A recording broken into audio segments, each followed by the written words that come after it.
नमस्कार दोस्तों, मौरी क्लासेस में आपका स्वागत है। आज हम एसएससी के लिए रीजनिंग का प्रैक्टिस सेट चौथा देखेंगे। इसमें रीजनिंग के 25 इंपॉर्टेंट प्रश्न है। यदि आप एसएससी के किसी भी एग्जाम्स को देने वाले हो तो ये प्रैक्टिस सेट आपके लिए काफ़ी इंपॉर्टेंट है, क्योंकि इस प्रैक्टिस सेट में जो प्रश्न दिए गए हैं उसी टाइप के प्रश्न आपकी परीक्षाओं में पूछे जाएंगे। तो चलिए हम शुरू करते हैं प्रश्न 1 से। हमारा पहला प्रश्न दिया है। प्रश्न कह रहा है कि नीचे दिए गए विकल्पों में से संबंधित संख्या को चुनिए। यानी जिस प्रकार यहाँ पर 35 से 4 लिखा है, हमें उसी प्रकार 57 का बताना है। ठीक है, तो ये हमारा नंबर एनालॉजी का प्रश्न है। हमें सबसे पहले यहाँ पर ये पता करना है कि 35 से 4 कैसे लिखा है, फिर हम सेम तरीके से 57 का बताएंगे। ठीक है, तो देखिए जब भी बड़ी संख्या से छोटी संख्या लिखी हुई मिलती तो उस कंडीशन में आपको क्या करना है, सबसे पहले उस बड़ी संख्या को या तो आपस में जोड़ के देखना है या फिर गुणा करके देखना है। ठीक है, जैसे यहाँ पर अगर हम 35 को आपस में जोड़ देते तो यहाँ पर हमारे कितने हो जाएंगे, 3 और 5 8 हो जाएंगे। ठीक है, लेकिन यहाँ पर कितना दिया है, 4 दिया है। यानी 8 को 4 बनाने के लिए हम यहाँ पर क्या कर सकते हैं, 2 से काट लेंगे। ठीक है, 2 से काट देंगे तो यहाँ पर हमारे कितने हो जाएंगे, 4 हो जाएंगे। ठीक है, और यही 4 यहाँ पर दिया है। तो इसी तरीके से क्या करेंगे, 57 का भी हम बताएंगे। जैसे 57 को क्या करेंगे, सबसे पहले आपस में जोड़ देंगे तो 5 और 7 यहाँ पर कितने हो जाएंगे, 12 हो जाएंगे। ठीक है, और 12 को भी क्या करेंगे, सेम तरीके से जैसे हमने यहाँ पर 2 से काटा था तो यहाँ पर भी हम 2 से ही काट देंगे। ठीक है, तो 12 को 2 से काटेंगे तो यहाँ पर हमारे कितने हो जाएंगे, 6 हो जाएंगे। यानी जो प्रश्नवाचक चिन्ह दिया है यहाँ पर क्या होना चाहिए, 6 होना चाहिए। ठीक है, तो ऑप्शन में देखिए 6 कहाँ पर है, तो ऑप्शन नंबर बी में दिया है। तो ऑप्शन नंबर बी हमारे यहाँ पर सही जवाब होगा। ठीक है, लेकिन आप इस प्रश्न को एक तरीके से और भी सोल्व कर सकते हैं। ठीक है, जैसे 3 और 5 के बीच में कौन सी संख्या आती है, तो आप कहोगे यहाँ पर 4 संख्या आती है। ठीक है, यानी कि 4, तो यहाँ पर 4 लिखा है। तो उसी तरीके से यहाँ पर हम बताएंगे कि 5 और 7 के बीच में कौन सी संख्या आती है, तो यहाँ पर 6 आती है। तो यहाँ पर क्या हो जाएगा, 6 ही हो जाएगा। ठीक है, तो इस तरीके से भी हमारा ऑप्शन नंबर बी ही वाला यहाँ पर सही जवाब होगा। यानी आपको यहाँ पर पैटर्न को समझना है। ठीक है, अब चलिए हम बढ़ते हैं प्रश्न 2 पे। अब दूसरे नंबर का प्रश्न दिया है। प्रश्न कह रहा है कि दिए गए विकल्पों में से लुप्त संख्या ज्ञात कीजिए। यानी यहाँ पर एक हमारे पास प्रश्नवाचक चिन्ह दिया है और यहाँ पर कौन सी संख्या होगी यह हमें बताना है। ठीक है, तो देखिए जब भी लुप्त संख्या के प्रश्नों को ज्ञात करना तो सबसे पहले आपको ध्यान देना कि जो प्रश्नवाचक चिन्ह है वो किस जगह। ठीक है, तो जैसे प्रश्नवाचक चिन्ह हमारा यहाँ पर है तो इसी की जगह जैसे यहाँ पर 502 कैसे लिखा है, 719 कैसे लिखा है, 206 कैसे लिखा है, 115 कैसे लिखा है, ये सबसे पहले आपको पता करना है। अब ये कैसे पता करना है, जैसे यहाँ पर ऊपर छोटी संख्या है तो यहाँ पर नीचे लिखा, यहाँ पर भी नीचे लिखा, यहाँ पर भी नीचे लिखा, यहाँ पर भी नीचे लिखा, तो हम भी इसका यहाँ पर बताएंगे। लेकिन इससे पहले हम इन संख्याओं को पता करेंगे। ठीक है, तो देखिए जैसे अब नीचे हमारी छोटी बड़ी संख्या और ऊपर छोटी संख्या, तो इस कंडीशन में क्या हम क्या करेंगे, ऊपर वाली संख्या का सीधे वर्गीय घन करके देखेंगे। ठीक है, तो जैसे अगर हम यहाँ पर 5 का घन करके देखते हैं तो 5 का घन कितना होता है, तो 5 का घन होता है 125 होता है। ठीक है, कितना होता है, 125। और 125 से अगर हमको 15 पता करना है तो यहाँ पर हम क्या कर सकते हैं, -10 कर लेंगे। ठीक है, इसमें से -10 कर लेंगे तो यहाँ पर हमारे कितने बचेंगे, 115 बच जाएंगे। ठीक है, और यहाँ पर 115 लिखा है। अब इसी तरीके से हम अगला कॉलम भी चेक करेंगे। जैसे यहाँ पर 6 दिया है तो सबसे पहले 6 का घन करेंगे। अब 6 का घन कितना होता है, तो ये आपको पता होना चाहिए, 6 का घन होता है 216। अब 216 में हम क्या करेंगे, जैसे हमने यहाँ पर 10 माइनस किया था तो यहाँ पर भी हम सेम तरीके से 10 को ही माइनस करेंगे। ठीक है, ना कि दूसरी संख्या।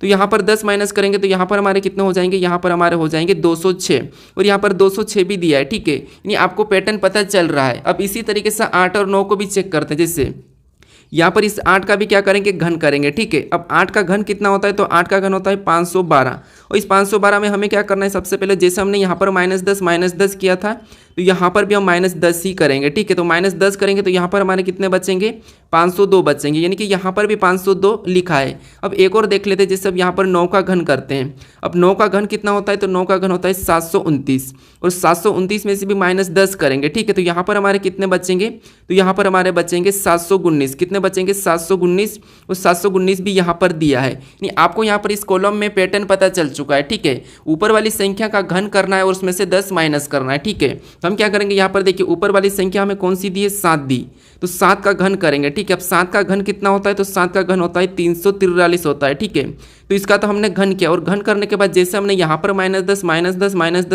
किया तो यहाँ पर भी हम -10 ही करेंगे सेम तरीके से। ठीक है, यहाँ पर दूसरा तरीका नहीं लगाना। तो इसमें से -10 कर लेंगे तो यहाँ पर हमारे कितने बचेंगे, 333 बचेंगे। ठीक है, तो ऑप्शन में देखिए 333 कहाँ पर है, तो ऑप्शन नंबर हमारे डी में दिया है। तो ऑप्शन नंबर डी हमारे यहाँ पर सही जवाब होगा। ठीक है, अब चलिए हम बढ़ते हैं प्रश्न 3 पे। अब तीसरे नंबर का प्रश्न दिया है, ठीक है। और प्रश्न कह रहा है कि निम्नलिखित श्रृंखला श्रेणी को ज्ञात कीजिए। यानी यहाँ पर हमारे पास अंकों की एक श्रृंखला श्रेणी दी है, ठीक है। और इसी में 2 प्रश्नवाचक चिन्ह दिए हैं, तो यहाँ पर कौन सी संख्या होगी ये हमें बताना है। तो अब देखिए, जब भी आपको श्रृंखला के प्रश्न को सोल्व करना है, ठीक है, तो देखिए आपको क्या करना है, सबसे पहले संख्या को ध्यान से देखना कि संख्या किसी का वर्ग लिखा है या फिर किसी का घन लिखा है या फिर संख्या सम लिखी है या अभाज्य लिखी है या फिर विषम संख्या लिखी है, ठीक है। ये 4-5 चीज़ें देखना है। अगर आपको इसमें समझ नहीं आता है तो फिर आपको यहाँ पर क्या करना है, संख्या को देखना है कि संख्या अचानक बढ़ रही है या फिर संख्या एक छोड़ के एक बढ़ रही है, ठीक है। अगर धीरे धीरे घटती बढ़ती है तो फिर उस कंडीशन में आपको क्या करना है, एक छोड़ के एक देखना है। अगर संख्या अचानक बढ़ती है तो फिर आपको वहां पर गुणा करना है, ठीक है। यानी कि जैसे अगर संख्या अचानक बढ़ती है तो हम क्या करते हैं, 18 का गुणा किसी संख्या के साथ करके देखते हैं। यानी यहाँ पर संख्या हमारी बढ़ रही है, कभी घट रही है, कभी बढ़ रही है, कभी घट रही है। तो इस कंडीशन में हम क्या करेंगे, एक छोड़ के एक चलेंगे, ठीक है। जैसे यहाँ पर देखिए 18 से 15 को छोड़ के हम 21 को देखेंगे, तो 18 से हम 15 को छोड़ के 21 को देखेंगे, तो यहाँ पर देखिए कितना हो रहा है, तो 18 में 3 को प्लस किया जा रहा है, ठीक है। उसी प्रकार और आगे देखेंगे तो 21 से 19 को छोड़ के 24 को देखेंगे, तो यहाँ पर भी कितना प्लस कर रहा है, तो यहाँ पर भी 3 को जोड़ रहा है, ठीक है। फिर देखिए 24 से हम क्या करेंगे, एक और 23 को छोड़ देंगे, तो यहाँ पर हमारी अगली संख्या निकल जाएगी। हम क्या करेंगे, जैसे यहाँ पर 3 प्लस किया था, यहाँ पर 3 प्लस किया, तो यहाँ पर भी हम क्या करेंगे, 24 में 3 को ही प्लस कर लेंगे, ठीक है। तो यहाँ पर कितनी संख्या हो जाएगी, तो यहाँ पर हो जाएगी 27 हो जाएगी, ठीक है। 24 में 3 को जोड़ेंगे तो यहाँ पर कितना हो जाएगा, 27। अब हम दूसरी संख्या को देखते हैं, ठीक है। जैसे अब दूसरी संख्या यानी कि यहाँ पर देखिए 15 से 19 लिखा है, यानी यहाँ पर क्या हो रहा है, तो यहाँ पर देखिए +4 हो रहा है, ठीक है। कितना हो रहा है, +4। तो देखिए यहाँ पर 19 से 23 को देखेंगे तो यहाँ पर क्या हो रहा है, तो यहाँ पर भी 4 को जोड़ा गया है, ठीक है। तो अगली संख्या बताने के लिए हम क्या करेंगे, इस 23 में भी 4 को ही जोड़ देंगे, ठीक है। 23 में क्या करेंगे, 4 को जोड़ देंगे। अब 23 में 4 को जोड़ेंगे तो यहाँ पर कितने हो जाएंगे, तो यहाँ पर हमारे 27 हो जाएंगे, ठीक है। तो देखिए यहाँ पर 27 और 27 होना चाहिए। तो ऑप्शन में देखिए 27 कहाँ पर है, तो 27 और 27 हमारे ऑप्शन नंबर बी में दिया है, तो ऑप्शन नंबर बी हमारे यहाँ पर सही जवाब होगा, ठीक है। अब चलिए हम बढ़ते हैं प्रश्न 4 पे। अब 4 नंबर का प्रश्न दिया है, ठीक है। और प्रश्न करें कि यदि m बराबर 13 और MBA बराबर 48 लिखा गया है तो BBAC बराबर क्या होगा, ये प्रश्न पूछा है, ठीक है। तो ये हमारा कोडिंग डिकोडिंग का प्रश्न है। हमें सबसे पहले यहाँ पर ये पता करना कि m बराबर 13 कैसे लिखा है, MBA बराबर 48 कैसे लिखा है। ये दोनों का पता करके हम क्या करेंगे, BBAC का बताएंगे, ठीक है, सेम तरीके से। तो अब देखिए, जो मैं आपको बताता हूँ कि जब भी आपको लेटर से अंकों में लिखा हुआ मिलता है, जैसे यहाँ पर लेटर से अंकों में लिखा है, यहाँ पर भी लेटर से अंकों में लिखा है, अगर ऐसा मिलता है तो उस कंडीशन में आपको क्या करना है, सबसे पहले तो उन लेटर को अंकों में लिखना है, ठीक है। जैसे यहाँ पर देखिए एम हमारे ABCD में कितने नंबर पे आता है, तो 13 नंबर पे आता है, ठीक है। और यहाँ पर 13 ही लिखा है। अब देखिए उसी तरीके से आगे पता करते हैं। जैसे यहाँ पर देखिए एम दिया और एम कितने नंबर पे आता है, 13 नंबर पे आता है। उसके बाद यहाँ पर बी दिया और बी हमारे ABCD में कितने नंबर पे, 2 नंबर पे आता है, ठीक है। फिर यहाँ पर ए दिया और ए हमारे ABCD में कितने नंबर पे, 1 नंबर पे आता है। अब देखिए यहाँ पर 13 था तो 13 लिखा है, लेकिन यहाँ पर देखिए MB यानी कि 13 2 यहाँ पर क्या हो रहा है, 48 लिखा है। यहाँ पर देखिए हम क्या करें कि हमारे 48 हो जाए, ये सबसे पहले तो हम पता करते हैं, ठीक है। तो यहाँ पर देखिए इसका अगर हम आपस में गुणा करके देखते हैं, ठीक है, या फिर सबको प्लस कर लेते हैं। जैसे यहाँ पर इनको प्लस कर लेंगे तो 13 2 15, 15 1 यहाँ पर कितने हो जाएंगे, 16 हो जाएंगे, ठीक है। लेकिन यहाँ पर क्या लिखा है, यहाँ पर लिखा है 48, यहाँ पर क्या लिखा है, 48 लिखा है, ठीक है। यानी यहाँ पर 13 आया था तो 13 ही लिखा था, लेकिन यहाँ पर 48 लिखा है। ये 48 बनाने के लिए हम क्या कर सकते हैं, यहाँ पर इसका 3 गुना कर लेंगे तब हमारे यहाँ पर कितने हो जाएंगे, हमारे यहाँ पर 16 का 3 गुना करेंगे तब हमारे यहाँ पर 48 हो जाएंगे, ठीक है। कितने, 48। लेकिन यहाँ पर 48 3 गुना करके लिखा, तो 13 को भी 3 गुना करना था, तो यहाँ पर तो सिर्फ 13 ही लिखा है। अब यहाँ पर 3 गुना कैसे किया, हम सबसे पहले तो इस पैटर्न को समझेंगे, ठीक है। तो यहाँ पर देखिए 3 गुना कैसे किया, अगर यहाँ पर m कितना अक्षर है तो एक ही अक्षर है, मतलब इसको 1 गुना करेंगे तब भी हमारे यहाँ पर कितना बचेगा, 13 बचेगा, ठीक है। उसी प्रकार MBA में कितने अक्षर है, तो 1 2 3 है, यानी यहाँ पर 3 अक्षर थे तो यहाँ पर 3 गुना किया है, ठीक है। और यहाँ पर 1 अक्षर था तो 1 गुना किया। ये पैटर्न हमारा समझ में आया, ठीक है। अब इसी पैटर्न से क्या करेंगे हम, देखिए सबसे पहले B हमारे ABCD में कितने नंबर पे आता है, 2 नंबर पे, ठीक है। एक और B दिया है तो ये भी कितने नंबर पे, 2 नंबर पे ही आता है। उसके बाद A दिया है तो A कितने नंबर पे, 1 नंबर पे आता है। फिर C दिया है तो C कितने नंबर पे, 3 नंबर पे आता है, ठीक है। अब हमें क्या करना, जैसे हमने यहाँ पर पहले प्लस कर लिया था, ठीक है, तो यहाँ पर भी हम इनको क्या करेंगे, जोड़ लेंगे।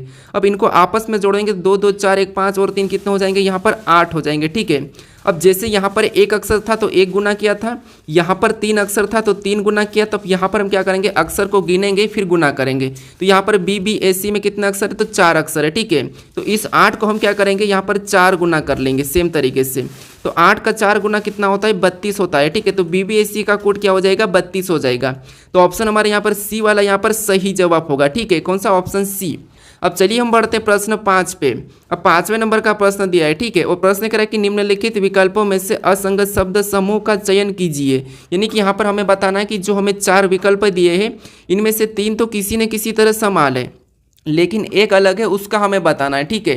तो अब देखिए क्या करेंगे, सबसे पहले हम समान यानी कि शब्दों को देखेंगे, अच्छे से समझेंगे। जैसे यहाँ पर पहला हमें दिया है, क्या दिया है, तो नई दिल्ली और भारत दिया है। नहीं, देखिए भारत की राजधानी क्या है, नई दिल्ली है, ठीक है, ये पहला समूह है। दूसरा बीजिंग और चीन दिया है, तो चीन की राजधानी क्या हो जाएगी, बीजिंग है, तो यहाँ पर दिया है सही।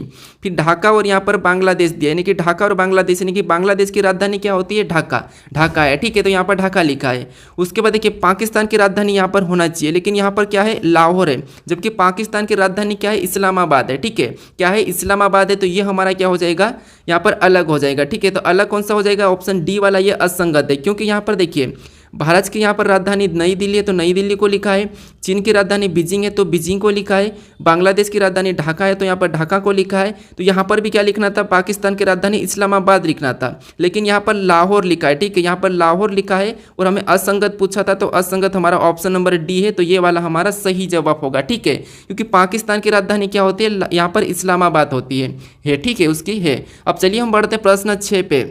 अब 6 नंबर का प्रश्न दिया है, ठीक है, और प्रश्न कह रहा है कि अक्षर श्रृंखला श्रेणियों को ज्ञात कीजिए। यहाँ पर हमारे पास देखिए अक्षर और अंकों की एक श्रृंखला श्रेणी है और इसी में पूछ रहा है कि यहाँ पर कौन सी संख्या और अक्षर होंगे, ये बताना है। तो अब देखिए जब आपको अक्षर और संख्या एक साथ मिले, ठीक है, श्रेणी में, अभी हमने उससे पहले यहाँ पर अंकों की श्रृंखला की थी, ठीक है, लेकिन आपको अक्षर और संख्या दोनों मिले तो उस कंडीशन में आपको क्या करना है, एक एक को देखना है। चाहे तो आप यहाँ पर अक्षर को देख सकते हैं या फिर आप संख्या को। तो इसी कंडीशन में कोशिश करना कि हम संख्या को देखें, ठीक है, संख्या को देखोगे तो आसानी से सोल्व हो जाएगा। जैसे यहाँ पर देखिए 48 से यहाँ पर 45 लिखा है, यहाँ पर माइनस कितना किया है, तो यहाँ पर -3 किया है। फिर 45 से यहाँ पर 42 लिखा है, यानी कि यहाँ पर माइनस कितना किया है, 3 किया है। फिर 42 से यहाँ पर 39 लिखा है, यानी कि यहाँ पर माइनस कितना किया है, तो 3 किया है। ये अगला बताने के लिए हम क्या करेंगे, यहाँ पर -3 कर लेंगे, तो 39 में से -3 करेंगे तो यहाँ पर कितने हो जाएंगे, 36 हो जाएंगे, ठीक है। तब आप ऑप्शन में देख लिए कि 36 कहाँ पर है, तो केवल हमारे ऑप्शन नंबर ए में दिया है, तो यही हमारे यहाँ पर सही जवाब होगा, ना कि हमें यहाँ पर अक्षर को भी चेक करना है, ठीक है।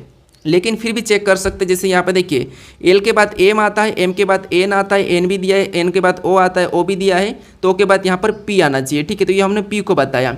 उसके बाद देखिए यहाँ पर देखिए टी के बाद यू आता है, यू को लिखा, यू के बाद वी आता है, वी को लिखा, वी के बाद डब्ल्यू आता है, डब्ल्यू को लिखा, तो डब्ल्यू के बाद कौन सा आता है ये हम बताएंगे, तो यहाँ पर एक्स हो जाएगा।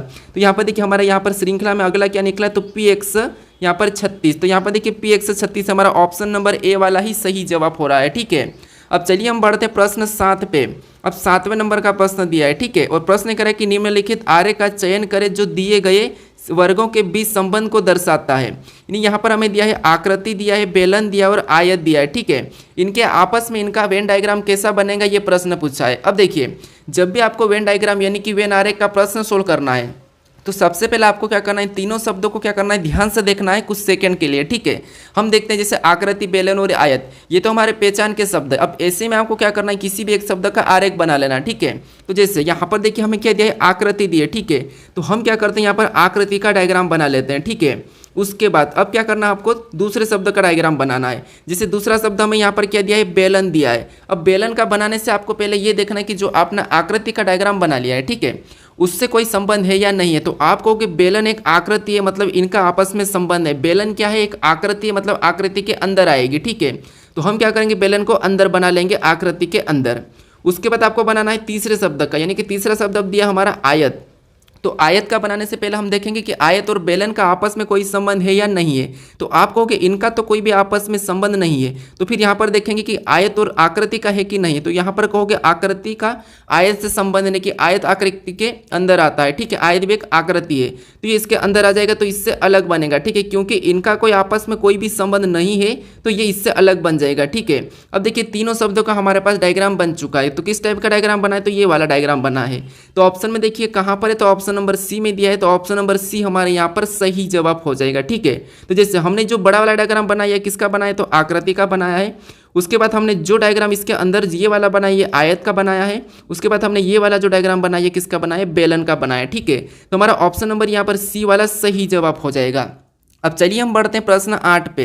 अब 8वें नंबर का प्रश्न दिया है। ठीक है, और प्रश्न ये कह रहा है कि निम्न आकृति में त्रिभुज की संख्या ज्ञात कीजिए, यानी इस आकृति में त्रिभुज की संख्या कितनी है ये आपको बताना है। ठीक है, तो अब देखिए जब हम त्रिभुज की संख्या काउंट करते हैं तो देखिए आकृति हमें कैसे देखने को मिल रही है, तो आपको क्या देखिए इस टाइप की तो है ही सही। जब इस टाइप की है, ठीक है, इस टाइप की हमें आकृति देखने को मिल रही है ये वाली। अब ये वाली मिलती तो आपको पता है इस कंडीशन में हम क्या करते हैं, यहाँ पर कॉलम में संख्या लिखते हैं 1 और 2 और फिर 3 और जितने कॉलम है उतने लिख के क्या करते हैं, इनको आपस में जोड़ देते तो हमारे आकृति काउंट हो जाते हैं, यानी यहाँ पर कितने हो जाएंगे, तो यहाँ पर हमारे 10 हो जाएंगे। ठीक है, तो इस आकृति में कितने 10 से, लेकिन यहाँ पर आकृति हमें कैसी दिखने को मिल रही है, तो यहाँ पर आकृति हमें कुछ इस प्रकार की देखने को मिल रही। जब ऐसी आकृति मिले तो आपको क्या करना है, कॉलम गिनना है सबसे पहले तो। ठीक है, जैसे इधर से गिनेंगे तो 1, फिर यहाँ पर 2, ये 3, ये 4, कितने कॉलम इधर से 4। अब इधर से गिने तो यहाँ पर कितने 1, फिर यहाँ पर देखिए 2, फिर 3 और यहाँ पर भी कितने 4। यानी देखिए अगर इधर से भी 4 और इधर से भी 4, ठीक है, तो उस कंडीशन में आपको क्या करना है, फिर जो कॉमन संख्या आ रही है उसका घन कर लेना। ठीक है, क्या करना है, घन करना है। यानी कि हम क्या करेंगे, कॉमन संख्या हमारी आ गई तो 4 का हम घन कर लेंगे, यानी कि यहाँ पर कितने हो जाएंगे 64 हो जाएंगे। ठीक है, जब हमने इधर से गिना तो 4 ही कॉलम है और इधर से भी हमने गिना तो 4 ही कॉलम है, तो ऐसी कंडीशन में इस आकृति में आपको क्या करना है, उस 4 का ही घन कर लेना, तो आपकी आकृति निकल जाएगी। ठीक है, तो ऑप्शन में देखिए 64 कहाँ पर है, तो ऑप्शन नंबर सी में दिया है, तो ऑप्शन नंबर सी हमारा यहाँ पर सही जवाब होगा। लेकिन अगर आपको एक तरफ मान लो 3 मिला, ठीक है, 4 तक नहीं कॉलम है, 3 ही कॉलम है, तो उस कंडीशन में आपको क्या करना है, कौन सी ट्रिक लगाना है, ये मैं आपको आगे वाले प्रैक्टिस सेट में बता दूंगा। ठीक है, अभी तक जो कॉमन मिले तो कॉमन में आपको क्या करना है, कोई सी भी संख्या चाहे 5 मिले 6 मिले, बस आपको क्या करना है, कॉमन कॉलम हो तो उसका घन कर लेना है। अगर एक तरफ 4 और एक तरफ 3 रहेगी तो ऐसी कंडीशन में कौन सी ट्रिक लगाना है ये मैं आगे वाले प्रैक्टिस सेट में बता दूंगा। ठीक है, अब चलिए हम बढ़ते हैं प्रश्न 9 पे। अब 9वें नंबर का प्रश्न दिया है। ठीक है, और प्रश्न कह रहा है कि नीचे दिए गए विकल्पों में से संबंधित शब्द को चुनिए। यहाँ पर हमें दिया है नॉर्वे का ओस्लो दिया है, तो हमें यहाँ पर ईरान का बताना है। ठीक है, तो ये हमारा एनोलॉजी का ही प्रश्न है, बस हमें यहाँ पर शब्द वाले दिए। ठीक है, तो यहाँ पर देखिए सबसे पहले हमें पता करना कि नॉर्वे से ओस्लो कैसे लिखा है, फिर हम सेम तरीके से ईरान का बताएंगे। तो अब देखिए आपको यहाँ पर शब्द में पता होना चाहिए। ठीक है, जैसे नॉर्वे हमारा एक देश है और इसकी राजधानी क्या है, तो ओस्लो है। ठीक है, क्या है, ओस्लो है। तो उसी प्रकार हम क्या करेंगे, ईरान की भी राजधानी बता देंगे। यानी अगर आपको ईरान की राजधानी है तो अभी तक आपने इस प्रश्न को सही कर चुके होंगे। ठीक है, जिसको नहीं है वो मैं बता रहा हूँ। जैसे नॉर्वे की राजधानी क्या है, तो ओस्लो है, तो उसी तरह ईरान की राजधानी क्या हो जाएगी, तो यहाँ पर हमारी तेहरान हो जाएगी। ठीक है, कौन सी तेहरान, मतलब ऑप्शन नंबर हमारे यहाँ पर डी वाला कौन सा वाला सही जवाब होगा। ठीक है, अब देखिए यहाँ पर मास्को को दिया है। ठीक है, तो ये किसकी राजधानी, तो ये मास्को हमारी रूस की राजधानी है, बगदाद इराक की राजधानी। ठीक है, बगदाद इराक की राजधानी। अब यहाँ पर आप कंफ्यूज हो चुके होंगे, कोई ऐसे भी है जो बगदाद लगा दिया होगा, लेकिन ये ईरान की नहीं बल्कि इराक की राजधानी। ठीक है, और यहाँ पर देखिए क्या दिया है, मैड्रिड दिया है, तो ये किसकी राजधानी, तो ये है स्पेन की। ये 3 याद कर लेना, ये हमारी रूस की है, मास्को रूस की है और बगदाद इराक की है और मैड्रिड स्पेन की है। ठीक है, बाकी नॉर्वे तो ओस्लो की, नॉर्वे की ओस्लो है और यहाँ पर ईरान की तेहरान है। ठीक है, तो ऑप्शन नंबर हमारे यहाँ पर कौन सा वाला, डी वाला सही हो जाएगा। अगर आप यहाँ पर कंफ्यूज होंगे आपने बी वाला लगा दिया होगा, लेकिन ये है इराक की। ठीक है, ईरान की तेहरान और इराक की बगदाद। ठीक है, तो ऑप्शन हमारे यहाँ पर कौन सा, डी वाला सही जवाब हो जाएगा। अब चलिए हम बढ़ते हैं प्रश्न 10 पे। अब 10वें नंबर का प्रश्न दिया है। ठीक है, और प्रश्न करें कि श्रृंखला में रिक्त पदों पर क्रमिक रूप से कौन सा विकल्प रखने पर श्रृंखला पूरी होगी। यहाँ पर हमें देखिए अक्षर और कुछ श्रृंखला में रिक्त स्थान है। ठीक है, तो यहाँ पर कौन से अक्षर को रखें कि ये श्रृंखला पूरी हो जाएगी, ये प्रश्न पूछा है। अब ऐसे प्रश्नों को कैसे सोल्व करना है ये तो मैं आपको बता चुका हूँ, या तो गिनना है और जोड़े बनाना है, या फिर आपको देखना है कि रिक्त स्थान कहाँ पर है। ठीक है, तो जैसे यहाँ पर देखते हम बी के बाद रिक्त स्थान है और यहाँ पर बी से पहले, यानी पहला वाला अक्षर कौन सा होगा, ये तो आपको ऑप्शन में भी दिख रहा होगा, जी है। ठीक है, तो यहाँ पर देखिए जब हम ऑप्शन से उठा के भर लेंगे या फिर यहाँ से देखेंगे जैसे एडवांस लेवल में, जैसे टी से पहले कौन सा वाला ये देखेंगे या बी के बाद, तो आप कहो कि बी के बाद कौन सा लेटर है, तो बी के बाद यहाँ पर एन देखने को मिल रहा है, यहाँ पर एन देखने को मिल रहा है। ठीक है, तो हम क्या करेंगे, यहाँ पर एन को भर देंगे। ठीक है, एन देखने को मिला तो एन को भरेंगे।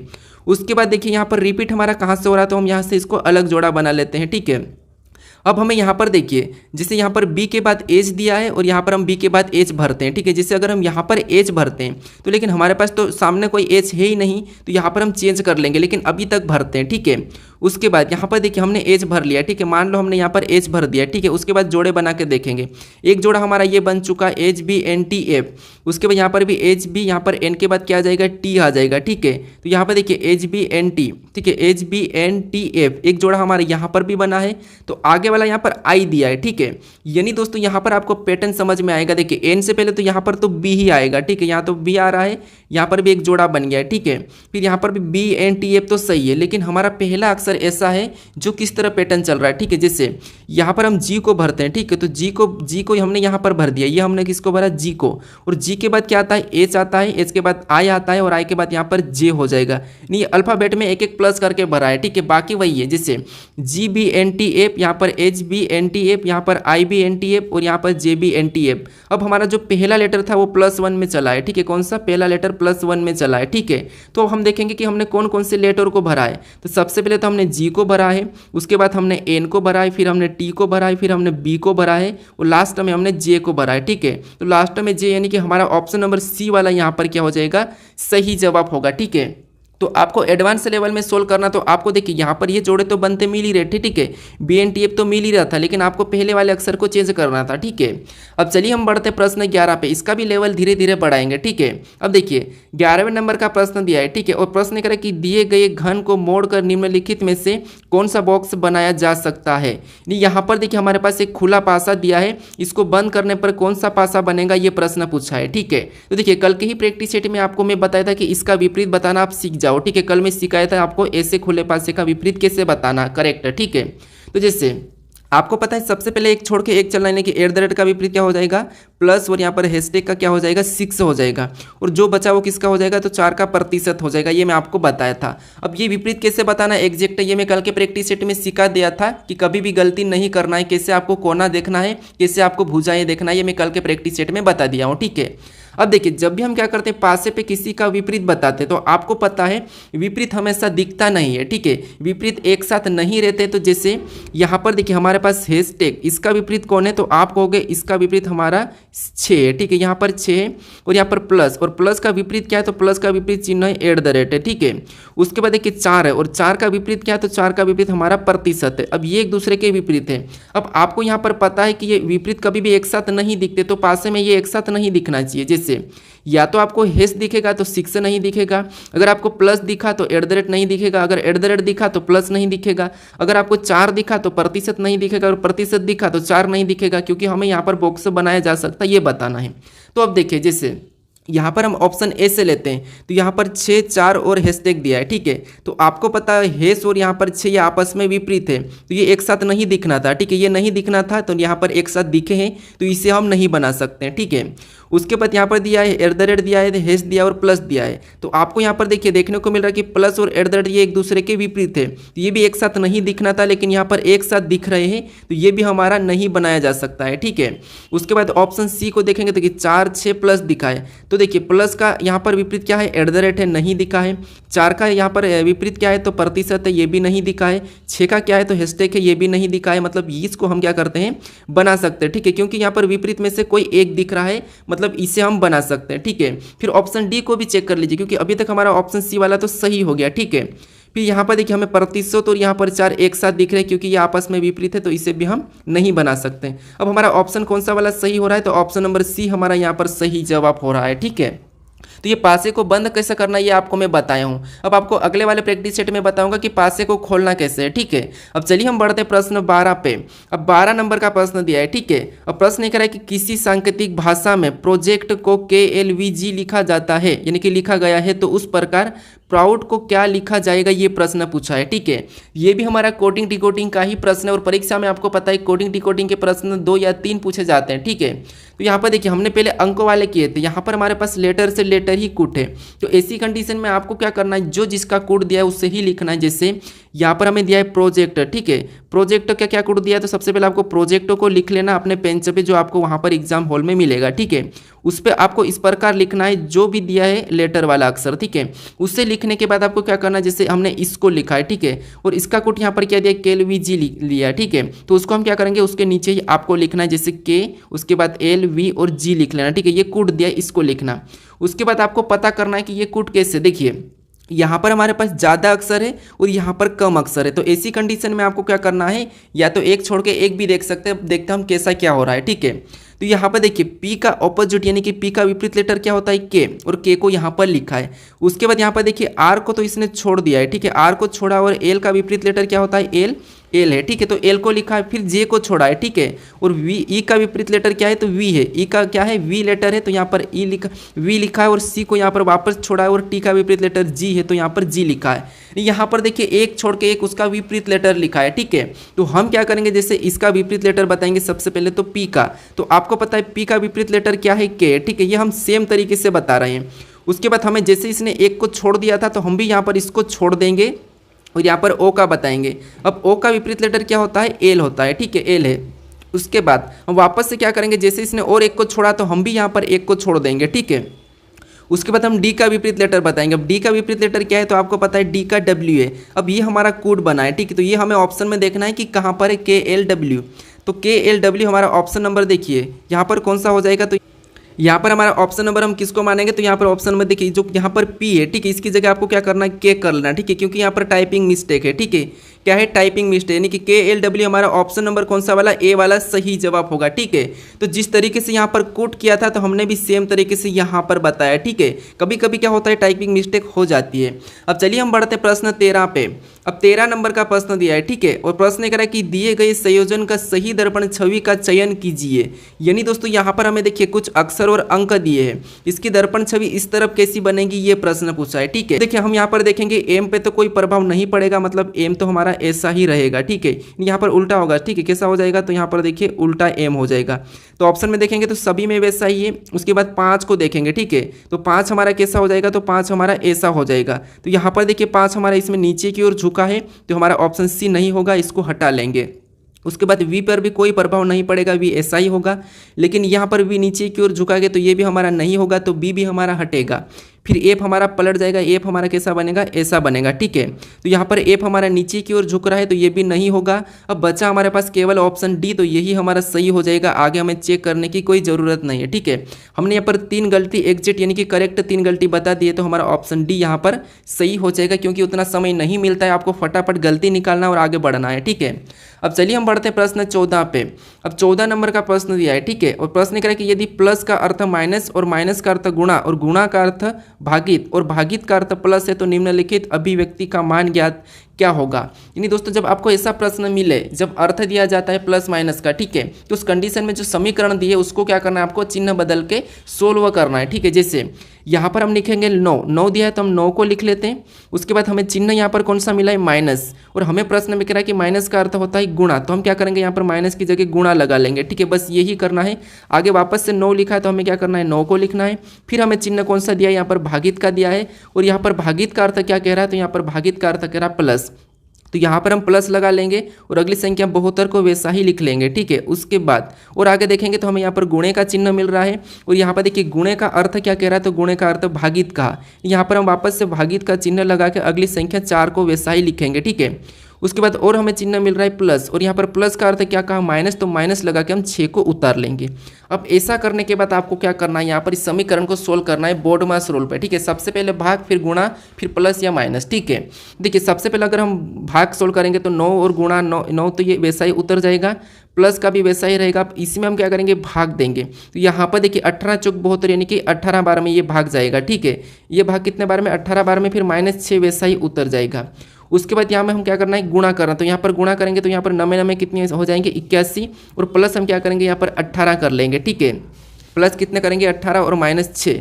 अब इसमें हम प्लस 18 करेंगे तो यहाँ पर हमारे कितने हो जाएंगे, तो यहाँ पर हमारे हो जाएंगे देखिए 8 और यहाँ पर देखिए 8 और 9 यानी कि यहाँ पर 99 हो जाएंगे, ठीक है, 99। अब 99 हम क्या करेंगे, 81 और 18 को जोड़ेंगे तो 99 हो जाएंगे, और 99 से हम क्या करेंगे, -6 को कर लेंगे, तो यहाँ पर हमारे कितने बचेंगे, तो 93 यानी कि 93 बचेंगे, ठीक है।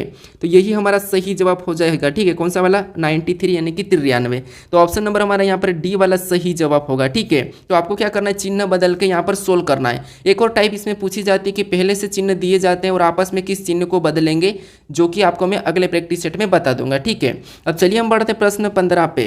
अब 15 नंबर का प्रश्न दिया है। ठीक है, और प्रश्न कह रहा है कि उस विकल्प का चयन करें जो दिए गई संख्या समूह के समान नहीं है। यानी दोस्तों यहाँ पर हमें यह कह रहा है कि जो संख्या हमें समूह दी है, ठीक है, ये इसके समान कौन से विकल्प में नहीं है, हमें ये बताना है। तो उससे पहले आपको यह पता करना है कि यहाँ पर ये समूह आपस में ये कैसे लिखे। हम इन समूह का पता कर लेंगे, फिर इसके जैसा ऑप्शन में नहीं है वो बताएंगे। ठीक है, तो देखिए समूह पता करने के लिए आपको पता है हम क्या करते हैं, नंबर एनालॉजी के जब प्रश्न सोल्व करते हैं तो वहाँ पर क्या करते हैं, जब बड़ी संख्या दी जाती है तो उसको वर्ग या घन करके पता करते हैं। ठीक है, तो जैसे यहाँ पर भी 4 से क्या दिया है 75, यहाँ पर 2 से 9 दिया है, तो बड़ी संख्या लिखिए, मतलब हम यहाँ पर घन या वर्ग करके ही देख लेंगे। जैसे अगर हम यहाँ पर 4 का घन करते हैं तो आपको पता है 4 का घन कितना होता है, 64 होता है। ठीक है, कितना 64, उस 64 से 75 बना है, मतलब यहाँ पर कितना प्लस किया है, तो 11 प्लस किया है। ठीक है, अब यही देखते हैं तो 2 का भी क्या करते हैं, घन करते हैं। ठीक है, अब 2 का घन कितना होता है, तो आपको पता है 8 होता है, और 19 बनाने के लिए यहाँ पर भी सेम तरीके से यहाँ पर 11 को ही जोड़ा है। ठीक है, घन करके यहाँ पर प्लस 11 किया है, और इसमें भी घन करके ने यहाँ पर प्लस 11 किया है। तो इस समूह का तो हमें पता चल चुका है कि पहली संख्या का घन करके उसमें 11 जोड़ना है। ठीक है, यही वाला हमारे पास ऑप्शन में नहीं होना चाहिए। तो हम ऑप्शन में देखेंगे, जैसे 5 का घन करेंगे और प्लस 11 करेंगे। ठीक है, तो कितने हो जाएंगे, 36, क्योंकि 5 का घन होता है 125 और 125 में 11 जोड़ देंगे तो 36 हो जाएंगे। ये तो हमारा समूह के समान है। ठीक है, तो ये तो हमारा नहीं हो सकता, क्योंकि ये इसके समान है तो नहीं हो सकता, क्योंकि हमें पूछा था कि समान नहीं है, तो ये समान है तो नहीं हो सकता। उसके बाद ऑप्शन बी को देखिए, यहाँ पर 7 का घन कितना होता है, 343, और 343 में से भी हम क्या करेंगे, 11 को प्लस कर देंगे तो कितने हो जाएंगे, 354 हो जाएंगे। यानी ये भी हमारा इस समूह की तरह ही है। ठीक है, तो ये भी समान है तो ये भी नहीं होगा, क्योंकि हमें तो पूछा है समान नहीं है। ठीक है, तो ऑप्शन बी भी नहीं होगा। ऑप्शन सी को देखिए, यहाँ पर 6 का घन करेंगे तो 6 का घन कितना होता है, 216, और 216 में हम 11 को जब जोड़ देंगे, ठीक है, 11 को जोड़ेंगे तो यहाँ पर हमारे होना था 227 लगभग होना था। ठीक है, लेकिन यहाँ पर 212, लेकिन यहाँ पर माइनस करके लिखा है, मतलब ये हमारा इस समूह से अलग है। ठीक है, इस समूह से ऑप्शन नंबर सी वाला अलग है, और हमें यहाँ पर समूह के समान नहीं है ये पूछा था, तो ऑप्शन नंबर सी वाला हमारा यहाँ पर सही हो जाएगा। ठीक है, फिर ऑप्शन डी को भी चेक कर लीजिए, 3 का घन करेंगे तो 27 में हम 11 को जोड़ देंगे तो कितने हो जाएंगे, 38, ये भी हमारा उस समूह के समान ही है। ठीक है, कौन सा वाला समान है, मतलब हमें समान नहीं पूछा था, तो ये वाला भी नहीं होगा। ऑप्शन हमारे यहाँ पर सी वाला सही जवाब होगा। ठीक है, क्योंकि बाकी 3 ऑप्शन तो हमारे इसकी तरह है। ठीक है, इस समूह के जैसे है, लेकिन ऑप्शन सी हमारा इस समूह के समान नहीं है, हमें नहीं पूछा था, तो यही हमारा सही जवाब हो जाएगा। ठीक है, अब चलिए हम बढ़ते हैं प्रश्न 16 पे। अब 16 नंबर का प्रश्न दिया है। ठीक है, और प्रश्न कह रहा है कि कथन दिया है और निष्कर्ष दिया है। सबसे पहले आपको क्या करना है, इन कथन को समझना है, उसके बारे में निष्कर्ष से क्या कह रहा है वो समझना है। ठीक है, तो हमें यहाँ पर कथन क्या कह रहा है, देखिए पहला कथन करा कि कुछ पंखे गोले, नहीं देखिए कुछ पंखे, यहाँ पर मैं पंखे का डायग्राम बनाता हूँ, और कुछ पंखे क्या है, गोले, मतलब कुछ पंखे गोल है, तो गोल का डायग्राम इसमें कुछ वाला बनेगा, यानी कि कुछ पंखे ये क्या है, गोल है, तो गोल का मैं जी प्रतीक लेता हूँ। ठीक है, उसके बाद आगे कह रहा है कि कुछ गोल व्रत है। अब कुछ गोल क्या है, व्रत है, हमें पंखे का नहीं कहा, गोल का कहा, तो यहाँ पर हम कुछ गोल को व्रत में ले लेंगे। ठीक है, तो ये व्रत है। उसके बाद अब इसके बारे में निष्कर्ष से क्या कह रहा है, हमें ये देखना है। ठीक है, तो पहला निष्कर्ष से कह रहा है कि सभी पंखे व्रत थे। क्या आपको यहाँ पर सभी की सभी पंखे व्रत दिख रहे हैं कि नहीं, यहाँ तो कुछ भी नहीं दिख रहा है, तो सभी कैसे हो सकते हैं, तो ये तो गलत है। ठीक है, यहाँ पर ये तो गलत हो जाएगा, मतलब ये वाला निष्कर्ष तो हमें गलत कह रहा है। ठीक है, पहला। अब दूसरे को देखेंगे, सभी व्रत गोल है, क्या सभी व्रत गोल दिख रहे हैं क्या, तो नहीं, यहाँ पर कुछ व्रत गोल है, सभी नहीं है, कुछ व्रत गोल है, तो इसीलिए ये भी गलत कह रहा है, तो मतलब दोनों हमारे यहाँ पर निष्कर्ष गलत ही कह रहा है, तो दोनों हमारे सत्य नहीं है। ठीक है, तो ऑप्शन में देखिए कहाँ पर है, तो ऑप्शन नंबर सी में दिया है, तो ऑप्शन नंबर सी हमारा यहाँ पर सही जवाब हो जाएगा। अब चलिए हम बढ़ते हैं प्रश्न 17 पे। अब 17 नंबर का प्रश्न दिया है। ठीक है, और प्रश्न कह रहा है कि नीचे दिए गए पेंटस शब्द को कौन सा विकल्प बनाया जा सकता है, पेंटस शब्द से कौन सा विकल्प बनाया जा सकता है, ये प्रश्न पूछा है। अब देखिए आपको ऐसे प्रश्नों में क्या करना है, जैसे यहाँ पर हमें दिया है पेंटस, और इस शब्द से कौन सा विकल्प बनाया जा सकता है, ये प्रश्न पूछा है। बनाया जा सकता का मतलब ये है कि इस पेंटस को हम क्या करते हैं, इधर उधर घुमा के लिख सकते हैं, यानी कि आपको जो भी शब्द बनाना है, यानी कि जो भी अक्षर का शब्द बनाना है, वो आपको इन्हीं अक्षरों का प्रयोग करना है। आगे पीछे कर सकते हैं, लेकिन इन्हीं का आपको प्रयोग करना है, कि जो अक्षर यहाँ पर 6 अक्षर दिया है, इन्हीं का प्रयोग करना है। ठीक है, अगर इसके अलावा अगर डबल भी प्रयोग करें तो वो नहीं बनाया जा सकता, जितने हैं उतने ही प्रयोग करना है, उसके अलावा अलग किया तो वो भी नहीं बनाया जा सकता। तो अब ऑप्शन दे देखेंगे, जैसे यहाँ पर हमारे पास एस और एस यहाँ पर 2 बार प्रयोग हो रहा है। ठीक है, लेकिन यहाँ पर एक ही बार है, तो इसे तो हम नहीं बना सकते।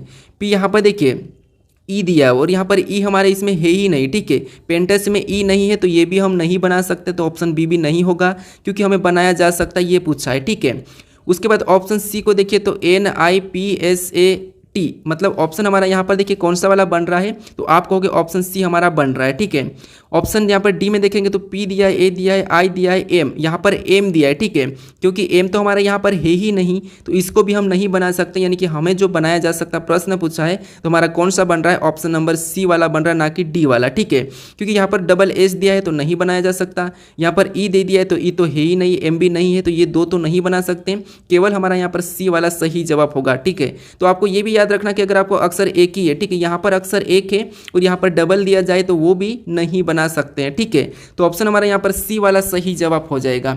अब चलिए हम बढ़ते हैं प्रश्न 18 पे।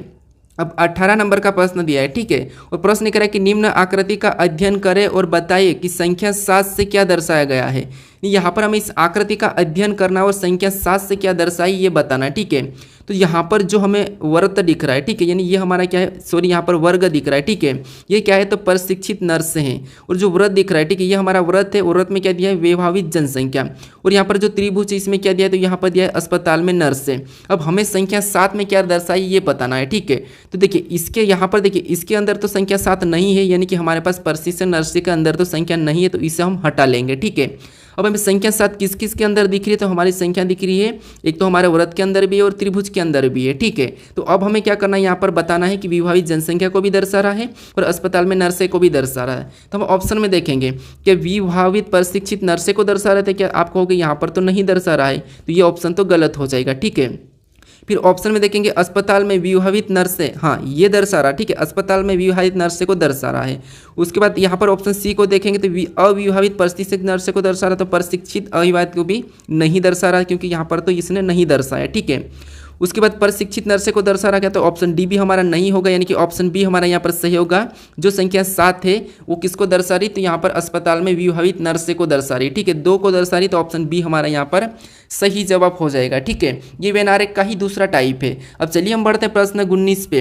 अब 19 नंबर का प्रश्न दिया है। ठीक है, और प्रश्न कह रहा है कि निम्न आकृति में आयतों की संख्या कितनी है। अब देखिए आपको ऐसी आकृति मिले और आपको आयतों की संख्या पूछे, तो उस कंडीशन में आपको कौन सी ट्रिक लगाना है। आप अगर सिंगल सिंगल गिनोगे तो आप बहुत ज़्यादा कंफ्यूज हो जाओगे और आप गिन नहीं पाओगे। ठीक है, तो इस कंडीशन में आपको क्या करना है, सबसे पहले जैसे हमने त्रिभुज में क्या करते हैं, कॉलम में संख्या लिख के जोड़ देते हैं, वर्ग में क्या करते हैं लास्ट से लास्ट वाली के साथ गुणा करते हैं, और आयत में आपको क्या करना है वो समझिए। अगर आपको वर्ग का नहीं पता है तो वर्गों का मैं इससे पहले वाले प्रैक्टिस सेट में बता चुका हूँ। ठीक है, कि वर्ग कैसे बताना है ट्रिक से। जैसे अब आयत बताना है तो आयतों में क्या करना है आपको, कॉलम में संख्या लिखना, जैसे इधर से लिखेंगे तो 1, फिर यहाँ पर 2 और इधर 3, इसमें कितनी है 3 कॉलम है। ऊपर से लिखेंगे तो 1, फिर यहाँ पर 2, फिर इधर 3, 4, उसके बाद 5 और 6 और 7, यहाँ पर टोटल कॉलम कितने 7 है। ठीक है, अब ऐसे कॉलम लिखने के बाद अगर यहाँ पर वर्ग पूछा जाता तो लास्ट से लास्ट के साथ गुणा करना, लेकिन हमें यहाँ पर क्या पूछ रहा है, आयतों की संख्या पूछिए। ठीक है, जब आयतों की संख्या पूछे तो उस कंडीशन में आपको क्या करना है, इधर से भी सभी को प्लस कर लेना है। ठीक है, इधर से आपको सभी को प्लस कर लेना है और उस नीचे से भी आपको सभी को प्लस करना है। अब इन सभी को जोड़ेंगे तो यहाँ पर हमारे कितने हो जाएंगे, 1 और 2 3, 3 और 3 6, 6 4 10, 10 5 15, 15 और 6 21, 21 7 28। इधर सभी को जोड़ने पर कितने हो रहे हैं, 28 हो रहे हैं। ठीक है, उसी प्रकार इधर भी प्लस करेंगे तो यहाँ पर प्लस करने पर कितने हो जाएंगे, तो यहाँ पर प्लस करने पर हमारे बराबर 6 हो रहे हैं। ठीक है, अब ऐसा करने के बाद जो संख्या प्लस करने पर आई, ठीक है, उनको आपस में फिर आपको गुणा करना है। जैसे 28 और 6 का आपको आपस में गुणा कर लेना। ठीक है, तो आपका यहाँ पर आयत की संख्या निकल जाएगी। तो 28 और 6 का आपस में गुणा करेंगे तो यहाँ पर कितने हो जाएंगे, 168 हो जाएंगे। ठीक है, कितने 168, यानी कि 8 सिंह, देखिए 8 सिंह 48 का 8, हासिल का 4 और 8 दूना 16 और 4, मतलब 6 दूना 16 और 4, 6 दूना 12 और 4 16। ठीक है, तो यहाँ पर 168 हो रहे हैं। ठीक है, देखिए कैसे किया हमने, देखिए 8 सिंह 48, यानी कि 6 8 48 और 48 का 8, फिर हासिल का 4 और 6 दूना 12 और 4 16, मतलब 168 ही हो रहे हैं। ठीक है, तो ऑप्शन में देखिए 168 कहाँ पर है, तो ऑप्शन नंबर ए में दिया है, तो ऑप्शन नंबर ए हमारा यहाँ पर सही जवाब होगा। ठीक है, अगर आपको वर्ग पूछा जाता है तो वो सीखना है तो आप इससे पहले वाले प्रैक्टिस सेट को देख लीजिए जो कि तीसरे नंबर का है। ठीक है, अब चलिए हम बढ़ते हैं प्रश्न 20 पे। अब 20 नंबर का प्रश्न दिया है। ठीक है, और प्रश्न कह रहा है कि शब्दों को उनके क्षेत्र के आरोही क्रम में व्यवस्थित कीजिए। अब यहाँ पर हमें कह रहा है कि उनके क्षेत्रों के आरोही क्रम में। अब आरोही क्रम का मतलब यही कि बढ़ते क्रम है। ठीक है, छोटे से बड़े की ओर हमें बताना है। अब यहाँ पर सबसे छोटा क्या चीज़ है, तो यहाँ पर हमें दिया है जिला दिया है, नगर दिया है, राज्य दिया और पंचायत दिया है और देश दिया है। तो सबसे छोटा तो आपको पता है यहाँ पर क्या होना चाहिए, पंचायत होना चाहिए। ठीक है, तो 4 नंबर वाला हमारा पहले आ जाएगा क्योंकि आरोही क्रम में हम सबसे छोटा 4 को लेंगे। पंचायत से क्या बनता है, नगर बनता है, तो फिर दूसरे नंबर वाला आ जाएगा, यानी कि 4 के बाद फिर उससे बड़ा दूसरा, फिर नगर के बाद क्या बनता है, जिला, तो नगर से बड़ा क्या हो जाएगा, जिला, मतलब फिर पहले नंबर वाला आ जाएगा इससे बड़ा, ठीक है। फिर इससे बड़ा कौन सा है, तो जिला से बड़ा एक राज्य, मतलब फिर तीसरे नंबर वाला आ जाएगा, तो यहाँ पर उससे बड़ा कौन है, तीसरे नंबर वाला। फिर आपको पता है लास्ट में कौन सा आ जाएगा, देश, मतलब फिर यहाँ पर हो जाएगा 5वें नंबर वाला। अब हमें यहाँ पर मिलाना कि ये नंबर कहाँ पर है, तो 4 2 1 3 5, तो हमें ऑप्शन नंबर डी में दिया है, तो ऑप्शन नंबर डी हमारा यहाँ पर सही क्रम हो जाएगा, ठीक है। अगर आपको यहाँ पर अवरोही क्रम पूछा जाता तो आपको फिर बड़े से छोटी की ओर चलना था, फिर आपको मिलता है देश, फिर राज्य, फिर जिला, फिर नगर पंचायत मिलता है। लेकिन यहाँ पर आरोही क्रम, तो आरोही क्रम में बढ़ते क्रम, अवरोही मतलब घटते क्रम, ठीक है। अब चलिए हम बढ़ते प्रश्न 21 पे। अब 21 नंबर का प्रश्न दिया है, ठीक है। और प्रश्न कह रहा है कि दिए गए कागज संयोजन को काटा और मोड़ा जाता है तो खोलने पर कैसा दिखेगा। यानी दोस्तों आपको मैं कल भी बताया था कि पेपर कटिंग फोल्डिंग के प्रश्न को कैसे सोल्व करना है, ठीक है। तो देखिए आपको सबसे पहले पता है कि हमें 3 बिंदियां दी है, ठीक है। तो आपको पता है कि जब हम क्या करेंगे, इस आकृति को इसको इधर की ओर रोटेट करेंगे, ठीक है, इधर मोड़ देंगे, तो यहाँ पर देखिए इधर मोड़ देंगे तो ये बिंदियां यहाँ पर भी छप जाएगी, ठीक है। कहाँ पर, यहाँ पर तीनों बिंदियां छप जाएगी। उसके बाद वापस हम क्या करेंगे, इस कागज़ को ऊपर की ओर मोड़ेंगे, ठीक है। ऊपर की ओर मोड़ेंगे तो ये हमें कह रहा है तो वैसा ही मोड़ेंगे, तो यहाँ पर ये बिंदियाँ और भी वैसी की वैसी नीचे छपेगी, तो नीचे वैसी की वैसी छपेगी, मतलब ये ऐसी छप जाएगी और इधर से भी 3 ऐसी छप जाएगी, ठीक है। ये 3 भी इधर से ऐसी छप जाएगी। उसके बाद हमें ऑप्शन में देखना है, तो यहाँ पर 2 बिंदियाँ है, ठीक है, तो ये नहीं होगा यहाँ पर, ठीक है। 3 बिंदियाँ, यहाँ पर भी 3, यहाँ पर भी 3। अब हमें देखना है कि और भी क्या है, तो आप कहोगे यहाँ पर एक कोना हमारा यहाँ से बन रहा है, फिर हमारा एक कोना यहाँ से बन रहा है, और एक देखिए दूसरा फिर और कहाँ से बन रहा है, तो यहाँ पर कहोगे आप इधर भी बनेगा, ठीक है। इधर भी वैसा ही कोना बनेगा, एक कोना यहाँ से बन रहा है, उसके बाद इधर भी एक कोना बनेगा, ठीक है। तो ये वाले कोने हमें ऑप्शन में देखना है। तो यहाँ पर तो हमें त्रिभुज टाइप के कोने दिख रहे हैं, तो ये तो गलत ही था। यहाँ पर हमारे कोने ही नहीं बने तो ऑप्शन ए भी गलत हो जाएगा। यहाँ पर भी त्रिभुज टाइप के कोने बने तो ये भी नहीं होगा। अब हमारा बचा केवल इसके जैसा कौन सा वाला है, तो ऑप्शन नंबर डी वाला, ठीक है। तो ऑप्शन नंबर डी हमारा यहाँ पर सही जवाब हो जाएगा। अब चलिए हम बढ़ते प्रश्न 22 पे। अब 22 नंबर का प्रश्न दिया है, ठीक है। और प्रश्न कह रहा है कि ब्लैक बोर्ड के सामने वाली बेंच पर 5 छात्र जे, के, एल, एम और एन बैठे हैं। के एम के एकदम दाएं बैठा है, जो सबसे बाईं ओर बैठा है। यदि जे एल के तत्काल बाएं हैं लेकिन एन के ठीक दाएं हैं तो बेंच में बीच में कौन बैठा है। अभी हमारा बैठक अवस्था का प्रश्न है, ठीक है। देखिए हम हर प्रैक्टिस सेट में टाइप वाइज और चैप्टर वाइज प्रश्नों को सोल्व करते हैं ताकि एसएससी में आपको कोई भी दिक्कत नहीं आए, ठीक है। तो देखिए आपको यहाँ पर कह रहा है कि ब्लैक बोर्ड के सामने वाली बेंच पर 5 छात्र, यानी ब्लैक बोर्ड के सामने वाली बेंच, यानी कि जैसे हम यहाँ पर बैठे और हमारे सामने क्या है, एक ब्लैक बोर्ड है, ठीक है। यहाँ पर हम बैठे हैं, जैसे हम बैठे हैं वैसे ही इनको बैठाना है, ठीक है। जैसे कि हमारा दायां अभी किस तरफ है, तो आपको होगा हमारा दायां इस तरफ है और इस तरफ हमारा बायां है, ठीक है। तो वैसे ही हमें इनको भी बिठाना है। अब कितने छात्र बैठे, 5 छात्र। तो देखिए कहाँ से यहाँ तक तो बैठे हैं, ठीक है, 5 छात्र बैठे हैं। उसके बाद यहाँ पर ब्लैक बोर्ड के सामने वाली बेंच पर 5 छात्र जे, के, एल, एम, एन बैठे हैं, ठीक है।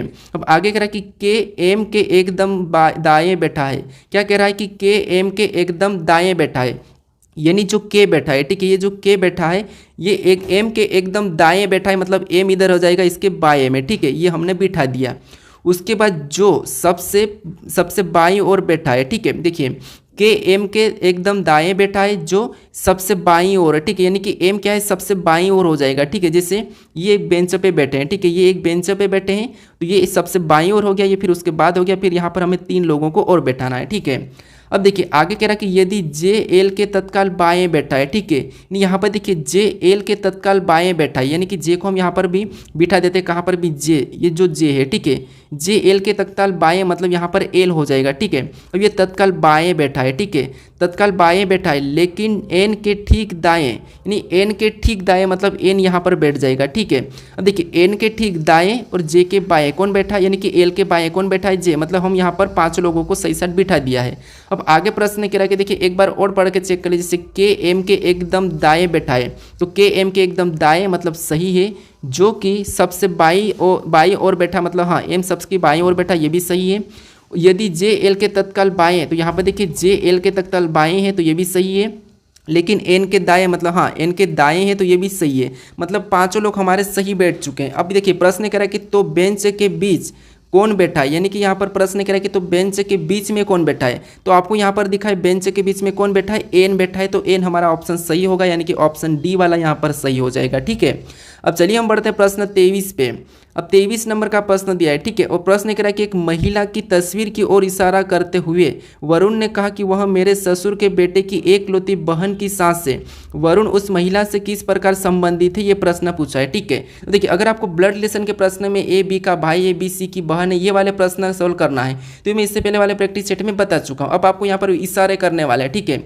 जब आपको इशारे करने वाले प्रश्न मिले तो आपको खुद को लेके सोल्व करना है। जिससे कैसे, देखिए, जैसे एक महिला की तस्वीर की ओर इशारा करते हुए किसने, वरुण ने कहा, नहीं आप वरुण हो, ठीक है। आपने कहा, आपने क्या कहा, एक महिला की ओर इशारा करा आपने और आपने मुझे कहा, ठीक है। आप खुद को लीजिए और आपने क्या कहा, मुझे कहा कि वह मेरी ससुर के बेटे, यानी आपने क्या कहा कि वह मेरे ससुर के बेटे, यानी आपका ससुर, ठीक है। आपका ससुर का बेटा मतलब वह मेरे ससुर के बेटे मतलब आपका ससुर का बेटा मतलब आपका साला की एकलौती बहन मतलब आपकी पत्नी हो जाएगी, क्योंकि आपके साला की केवल एकलौती ही बहन है, मतलब वो कौन है, आपकी पत्नी। और आपकी पत्नी की सास से, यानी जो तस्वीर में, ठीक है, जो तस्वीर में कौन थी, एक महिला थी, ठीक है। एक तस्वीर में एक महिला है जो क्या है, आपकी पत्नी की सास से, जो क्या है, आपकी पत्नी की सास से। इसका मतलब ये है कि यहाँ पर प्रश्न क्या कि वरुण उस महिला से किस प्रकार संबंधित है।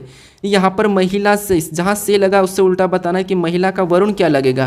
तो आप कहोगे आपकी पत्नी की सास कौन है, ये वो महिला है, ठीक है। जो तस्वीर में वो आपकी पत्नी की सास है, तो उसके आप क्या लगोगे, तो आप उसके क्या लोगे, पुत्र लोगे, ठीक है। क्या लोगे, आपकी पत्नी की सास मतलब आप उनके पुत्र हो। तो यहाँ पर ऑप्शन में देखिए पुत्र कहाँ पर है, तो ऑप्शन नंबर डी में दिया है, तो ऑप्शन नंबर हमारा यहाँ पर बी वाला सही जवाब होगा, ठीक है। क्या हो जाएगा, ऑप्शन नंबर बी।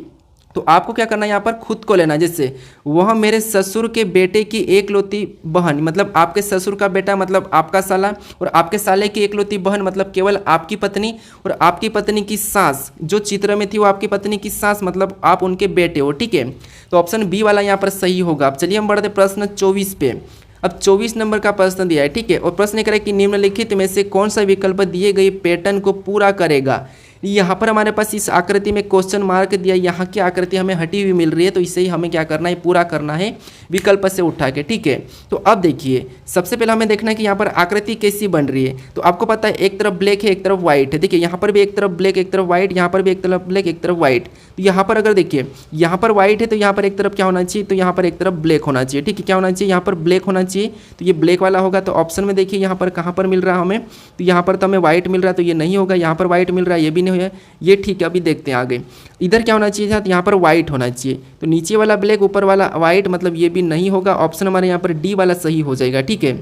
कौन सा वाला, ऑप्शन नंबर डी वाला। अब चलिए हम बढ़ते हैं प्रश्न 25 पे। अब 25 नंबर का प्रश्न दिया है, ठीक है। और प्रश्न कह रहा है कि उस विकल्प का चयन करें जो सीट को रेखा पर मोड़ा जाता है तो पैटर्न कैसा दिखाई देगा, ठीक है। यानी दोस्तों यहाँ पर सीट है, ठीक है, इसको हमें क्या करना है, इस रेखा पर मोड़ना है, ठीक है। अगर हम इसको कागज़ को इधर मोड़ देंगे तो यहाँ पर इसकी छवि कैसी बन जाएगी, ये प्रश्न पूछा है, ठीक है। तो इसका जवाब मुझे कमेंट करके बताएं, ठीक है, क्योंकि मैं यहाँ पर पेपर कटिंग फोल्डिंग के प्रश्न सोल्व करा चुका हूँ। बस उसी का बस आपको मोड़ना है और इसकी छाया कैसी बन जाएगी ये आपको बताना है, ठीक है। आपको यहाँ पर ऑप्शन में भी देखने को मिल रहा है जैसा कि वैसा, ठीक है। तो इसका सही जवाब मुझे कमेंट करके बताइए। अब देखिए, अगर आप इस चैनल को अभी तक सब्सक्राइब नहीं करें तो आप अभी इस चैनल को जरूर सब्सक्राइब कर लीजिएगा, ठीक है। अगर आप इससे पहले वाले पार्ट को, अभी तक तीसरे वाले पार्ट को नहीं देखे हो तो यहाँ पर क्लिक करके उस पार्ट को देख लीजिएगा। अगर आपको इसकी प्ले लिस्ट चाहिए, ठीक है, इन क्लास 1 की प्ले लिस्ट चाहिए यहाँ पर आपको, तो प्ले लिस्ट पर क्लिक करके इसे भी जरूर सेव कर लीजिएगा, ठीक है। और इस चैनल को अभी तक आप अपने दोस्तों तक शेयर नहीं किया तो शेयर जरूर कर लीजिएगा दोस्तों, और वीडियो को भी लाइक जरूर कर दीजिएगा, ठीक है। अब चलिए हम मिलते हैं नेक्स्ट वीडियो में।